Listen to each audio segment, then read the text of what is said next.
Last week, the Ohio State defensive linemen were purple people eaters. Yes.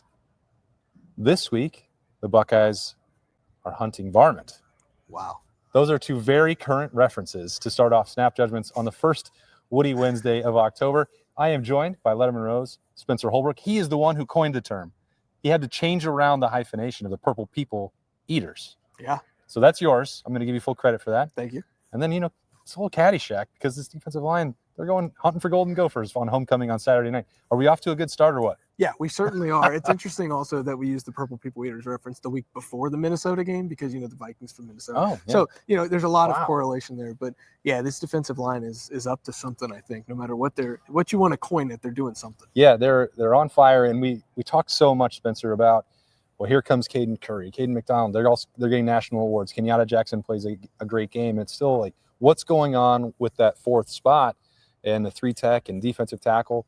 And Ryan Day has talked so much. We've all said, well, Edric Houston's got to come along. He's got to tap into that potential. Ryan Day says Taiwan Malone had his highest grade at Ohio State on Saturday at Minnesota as well. Had those Minnesota. Now you got me all rattled. Was at Washington with those purple folks. 3 tackles, highest grade. So the Buckeyes like what they're getting out of that position as well. So it's not just 3 out of the 4. Buckeyes feeling pretty confident about those rushmen across the board. Yeah, and Taiwan Malone had his great play on Demond Williams on the first third down of the game that made sure that Washington had to punt away to Ohio State. So, it's not like he's playing poorly. It's just those 3 are so good that you kind of forget that there's a fourth guy. And maybe if it was the guy that we thought it was going to be all along, Edric Houston, we wouldn't be forgetting about him. But Taiwan Malone feels almost in a lot of people's eyes like a throw-in right now. And then you add in also his very odd Pro Football Focus grade, which we don't put a ton of stock into, but it was oddly low considering even on the rewatch, there's Taiwan. I forgot that he made that play. Yeah, he was in on that one too. He could have had that sack if it wasn't Caden Curry or Caden McDonald. So I thought he played really well, and then you see that grade, and that's interesting. So for Ryan Day to kind of validate what we saw, and not just what the PFF number said, but Ryan Day saw a champion grade. And so I think you're seeing that from him, and he's getting a lot of confidence. He's building, and obviously I still think they need Edric Houston to come along. But, man, in the meantime, while he's going through whatever he is, and they're going to continue to lift him, through that, Taiwan Malone's playing pretty well, and it's not going to hurt to have 5 guys that you trust. Yeah, you know how I love to pay attention to who some of the last guys off the practice field are every Wednesday night that we're in here.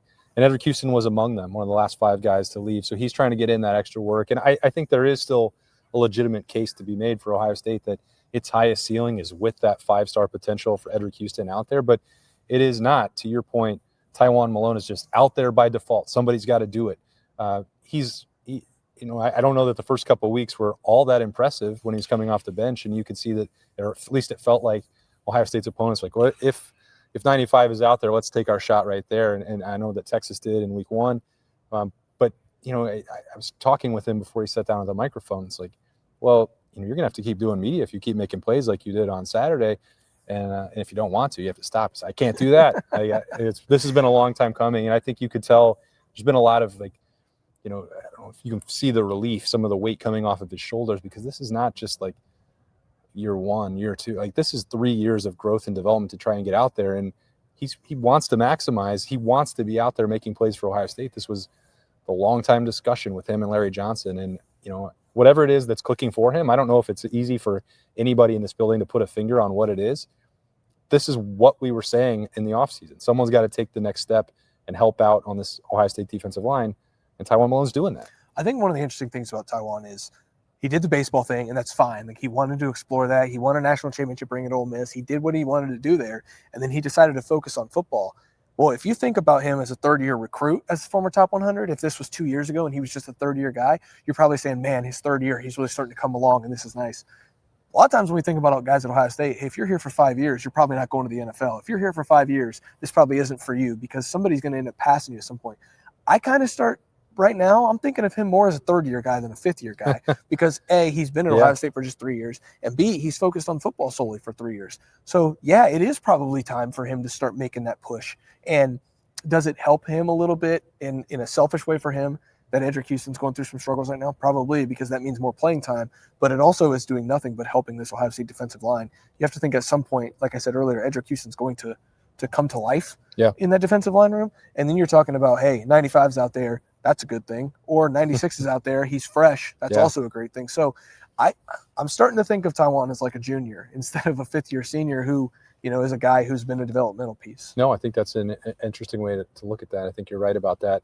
And it's certainly fair compared to, a fifth-year version of Jay-Sean Cornell or, multiple years for Tyleik Williams and Ty Hamilton to develop and fully unlock that. It doesn't happen overnight. It's the old coaching cliche about as close as you are to the football, like that, add an extra year to get on the field or make an impact the way you want. Whatever it is. I mean, Taiwan Malone is doing it now. He was among a handful of Buckeyes to talk after practice on Wednesday night. We had Ryan Day, Austin Serveld, Luke Montgomery, Aaron Scott. Who else do we have, Spencer? Jaden Fielding, Jalen McClain. What stood out to you? I really like talking to Luke Montgomery. I thought it was interesting. Saturday was actually his first road start. We don't think about that because he played in the Neutral Site National Championship game and the Neutral Site Cotton Bowl and the Rose Bowl. And Neutral Site Cotton Bowl. Yeah, I mean, you know what I'm saying. The Tennessee game, he played in that, but he had never played in like a true road environment. And there he is out there Saturday doing the silent count for Ohio State and tapping Carson Hinsman to let him know, like, hey, we're ready to snap the football. Yeah. That is a massive responsibility for a guy in his first true road start. And I think it got a little overlooked that they handled that whole operation so well. Barely any false starts. The false start they did have on Tiger Shabola wasn't even really about the crowd noise or the silent count or anything like that. I think it was just a stumble in the stance. Yep. And so to have that go as cleanly as it did, no wonder Carson Hinsman and Luke Montgomery won the offensive players of the game. Like, it was so clean. And then you look at the praise that Luke's getting from some social media, ball knowers, from some people who study the offensive line and understand what he's actually doing in there right now. You're seeing a guy who is gaining confidence, gaining experience, and gaining a lot of respect from in the Ohio State locker room. And I think it's all coming together for him. I never forget to think back to Ryan Day's comment about Luke Montgomery last year, where he said it was at the beginning of the year. Yep. We're talking, is he going to play guard? Is he going to play tackle? He's going to be a backup this year. He said, we know that everything we invest in Luke Montgomery, we will get back. 100%. And, man, they are getting a lot back from him in year 3. Yeah.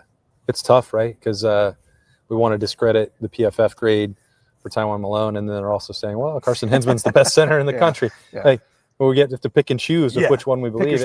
You always have to take it with a grain of salt. But I do think that it's not hard to see what's going on with Carson Hinsman and, the next step forward for Luke Montgomery, because to take it back to what you were talking about with a different perspective on how long somebody's been in the program, how much experience they have, Saturday is a great example, as you mentioned, for Luke Montgomery in a first road situation. It's really less than a full season that he's been out there as a starter overall. Now it's broken up, and those games in the playoff were critically important, and those were high leverage snaps, and he showed what he can do. And then now you just sort of like expect that he's going to be a finished product because, well, he followed that up and he started against Texas, and we all know that the protection was good for that. And you see all these other, him getting pancake blocks and celebrating and talking trash and leading the energy for Ohio State. It's like, well, he must have been here forever. And it's, 2+ seasons of development, but it's not fully formed in terms of in-game potential. So he's still unlocking that. And I think as you're looking forward to Saturday at Minnesota, or what this entire Saturday against Minnesota, or what this entire month looks like for the Buckeyes, it's like they are still growing. They've played so well through the first 4 games.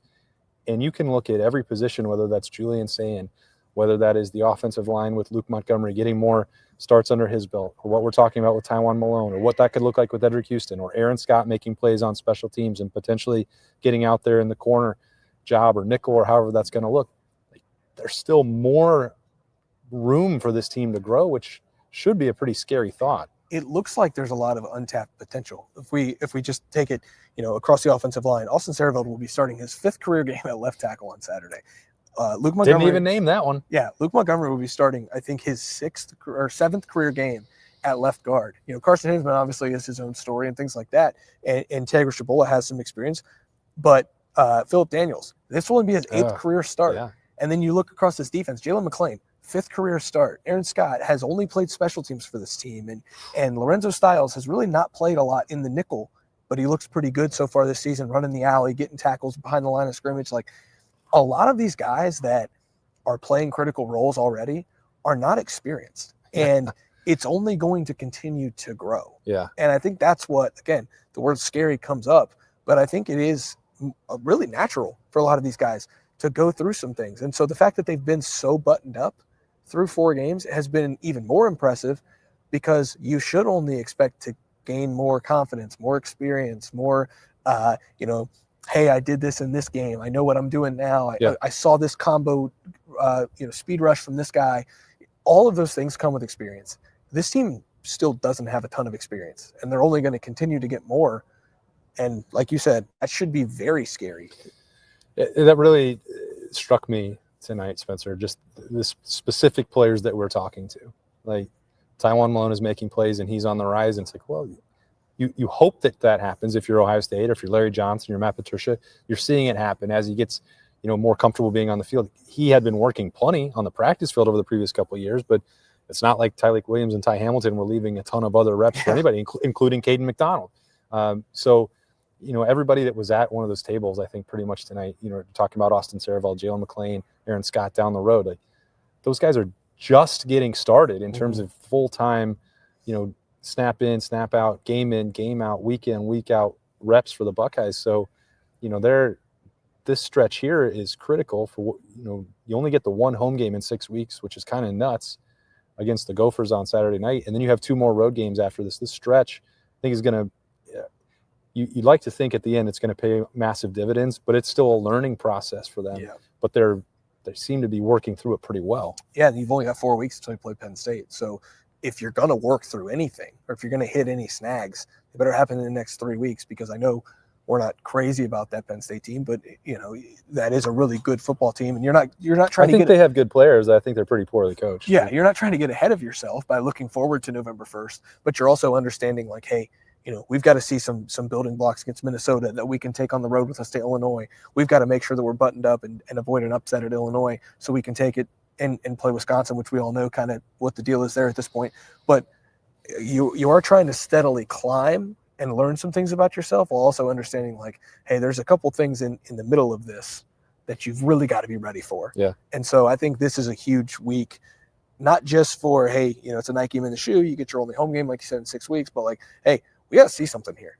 You got to see a step from Julian Sane. You've got to see a step from Edric Houston. I think it's a critical week for 96. This is a big week for, the right side of that offensive line, making sure that they're living up to what the left side is doing, because I think the left is a little bit ahead of them right now. So, like, everything that Minnesota is not and will not show about the Buckeyes, I think the Buckeyes can show about themselves on Saturday night. And I truly think this is like one of the most critical games of the year, because you have to show a lot to know that you're ready for Illinois and Penn State here in the next few weeks after that. I think that always we have a rule on Snap Judgments and on the Austin Birm Show. When Ryan Day is talking into a live microphone, you listen and you pay attention. And if there's ever a time that he answers a question and then he says, hold on a second, I got a little bit more to say, you definitely better be paying full attention to that. And so if there was any chance, and this is what I think Ryan Day is on alert for, a chance of, okay, you accomplished something on the road, you hyped up the matchup with Washington, ooh, you're home for homecoming, and then you got a night game, you might get comfortable. No complacency. You need to be the hungriest and most desperate. Those are the words, right? Yeah. Hungriest and most desperate team in the country every single day. That was circled back. Ryan Day, no accidents. And that was reiterated. And if you didn't pay attention to that, and you don't think that was the message right over there about an hour ago to the Buckeyes, you're very off base. He even used a pseudo swear word tonight, which he never does, talking about how ticked off this team needs to be, just because, he really wants some intensity. He's talking about thinking back to when they were fighting each other in spring and he had to stop practice. And I think that's what he's trying to bring out of this team this week. Like, hey, you have not done anything yet. And, that's right. After Saturday, he got asked about the historic pace that this defense is on. And he's like, I do not care. I could not care. He did not want to talk about that at all. We're nowhere near where they need to be. Now he's talking about being desperate and hungry. And somebody even asked him tonight, like, how do you get that from the reigning national champions? And he said, it's a mindset. If you don't have it, you're in the wrong spot. Yeah, you're not welcome here almost. Yeah. And he didn't say that, but you almost get the sense of, like, they only want those guys who are completely, like, nasty, desperate to win, desperate to be just on the practice field for one more day to get that extra rep. Yeah. it's a great message in a message, but it has to hit. And I think that's one thing that he's trying to just drive home right now with this team is like, if you think you've done anything, you haven't. And so you need to take it to another level. Yeah, I think we'll be able to tell what that level of buy-in is on Saturday night, 7:30, NBC in the Horseshoe, which, again, is right over there. You can't miss it.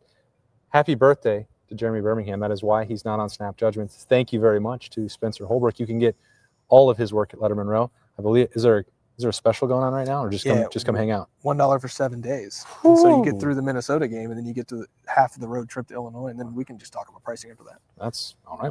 We will. And then you can talk to all of us, including Mick Walker on the board over there at Lettermen Row. It's fun. Come hang out. It's the place to be. It is. We call it the Letterman Lounge for a reason. Yeah, it's fun and it's a casual joint. Just wow. like, yeah, I know. Just like some other places that we Synergy. know. But this right here, this was Snap Judgments. You could get that on 97.1 The Fan, their YouTube channel, 10 TV, 10 TV Plus, Apple, Spotify, anywhere you get podcasts. Download, like, subscribe, do all of it. We appreciate you for watching and listening. I appreciate Spencer Holbrook for filling in for Birm on his birthday. I am merely Austin Ward. We'll be back again with The Beat on Thursday. It's 1, 2, 3 thoughts when we get back there tomorrow. We'll see you there. Happy birthday, Birm.